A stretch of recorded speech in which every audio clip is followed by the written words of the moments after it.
Hi అండి, ఎలా ఉన్నారు? బాగున్నారా? బాగుండాలని కోరుకుంటున్నాను. నేను మీ లక్ష్మిని. ఏంటంటే డబ్బులు చిల్లరంతా ముందేసుకుని కూర్చుందని అయితే అనుకుంటున్నారేమో. యాక్చువల్గా మొన్న నేను మావయ్య వాళ్ళ ఇంటికి అయితే 1 or 2 days ఉండడానికి వెళ్ళాను కదా, ఆ రోజు అయితే తెలిసిందనమాట నాకు వాళ్ళ ఇంట్లో ఇట్లా కాయిన్స్ కలెక్షన్ అన్ని చేసి పక్కన పెట్టుకోవడం అలవాటంట.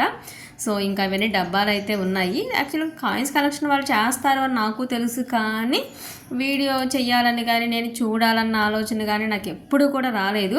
ఇప్పుడు ఈ యూట్యూబ్ వీడియో స్టార్ట్ చేసిన తర్వాత ఎక్కడెక్కడ ఆలోచనలు కూడా వచ్చేస్తున్నాయి అనమాట. సో ఇంకా వాళ్ళని అడిగి డబ్బా అయితే తీసేసుకుని అన్ని న్యూస్ పేపర్ల మీద కింద అయితే పెట్టేసి చేస్తున్నాను. ఎప్పుడెప్పుడు 1 పైసా, 1 రూపీ, 2 రూపీస్, 25 పైసా, 5 పైసా, 3 పైసా ప్రతిదీ కూడా ఉన్నాయి అనమాట. అంత మంచిగా గ్యాదర్ చేయడం అనేది ఇట్స్ నాట్ ఈజీ. చాలా మంచి అంబిషన్ ఇది. నిజంగా గుడ్ హ్యాబిట్, అది నిజంగా అప్రిషియేట్ చేయాల్సిన విషయం. నాకైతే చాలా మెచ్చుకోలుగా అయితే అనిపించింది అబ్బా అనుకున్నాను. మీకు ప్రతిదీ కూడా బిట్టి బిట్టి చూపిస్తున్నా చూడండి. 50 కాగితం, రూపాయి కాగితం. నాకు రూపాయి కాగితం అయితే తెలుసు. నేను చిన్నప్పుడు రూపాయి కాగితం, పావలా బిళ్ళల వరకు అయితే ఉండేవి. ఇంకా మిగిలి నాకు కూడా తెలియదు. యాక్చువల్గా నేను 3 పైసలు, 1 పైసా నాణ్యాలు, అలాగే దుబాయ్ కాయిన్లు, అమెరికన్ కాయిన్స్, ఇలాంటివి కూడా చాలా చాలా ఉన్నాయి. అవన్నీ చూపించాలంటే నిజంగా ఒక్కొక్కటి చూపించాలంటే అరగంట పైనే పట్టేస్తుంది. సో అందుకని చెప్పేసి నేనైతే సింపుల్గా కనిపించిన వరకు అయితే చూపిస్తూ తీపిస్తూ అయితే ఉన్నానన్నమాట. నేనే చాలా ఆశ్చర్యంగా అయితే చూస్తూ ఉన్నా. చూసారు కదా, 3 పైసలు నాణ్యం ఇది వచ్చేసి. అలానే 2 పైసలు, 1 పైసా, ఎంత ముద్దు ముద్దుగా ఉందో చూడండి. ఆ 1 పైసా బిళ్ళ అయితే నాకైతే చాలా ముద్దుగా అనిపించింది. కొన్ని అయితే జాతీయం చేసేద్దాం, అసలు తీసేసుకుందాం, అన్నీ ఒక్కొక్కటి గుర్తుపెట్టుకోవడానికి అనుకున్నాను. కానీ పాపం అంత కష్టపడి వాళ్ళు అట్లా గ్యాదర్ చేసుకుని ఉంచుకున్నారు కదా మెమరీ లాగా, ఎందుకు మనం అలా చేయటం అని అయితే అనిపించింది. ఇదైతే మరీ ముద్దుగా అనిపించింది. అది 5 రూపాయల కాయిన్ ఆ టైంలో అట్లా ఉండేదంటే చిన్నగా వచ్చి అయితే.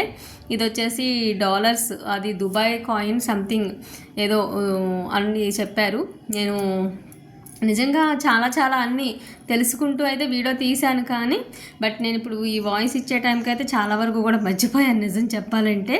కానీ చాలా వండర్గా అయితే అనిపించింది. చాలా రేర్గా ఉంటుంది ఈ అలవాటు అయితే, మాత్రం చాలా తక్కువ మందిలో ఉంటుంది అన్ని కాయిన్స్ కలెక్షన్. ఇలాంటివి చాలా అరుదుగా అయితే చేస్తుంటారు కొంతమంది మాత్రమే. బట్ ఫేస్ చూపించడానికి మాత్రం ఇష్టపడలేదు ఎవరు కూడా. వద్దు అంత బిల్డప్ మాకు వద్దు, ఏదో మా అలవాటుని బట్టి మేము చేసుకున్నాం, కానీ వీడియో చూసి పబ్లిసిటీ చేయొద్దు, నీ కాయిన్స్ వరకు నువ్వు వీడియో తీసుకో అని అయితే చెప్పారనమాట.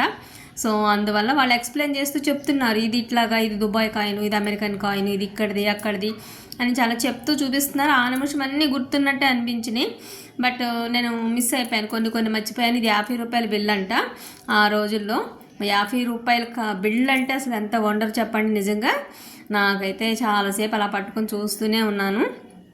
మీరైతే ఎప్పుడైనా చూసారో లేదో నాకు తెలియదు, కానీ నేనైతే ఫస్ట్ టైం చూస్తున్నాను ఇవన్నీ. Please watch it. Thank you.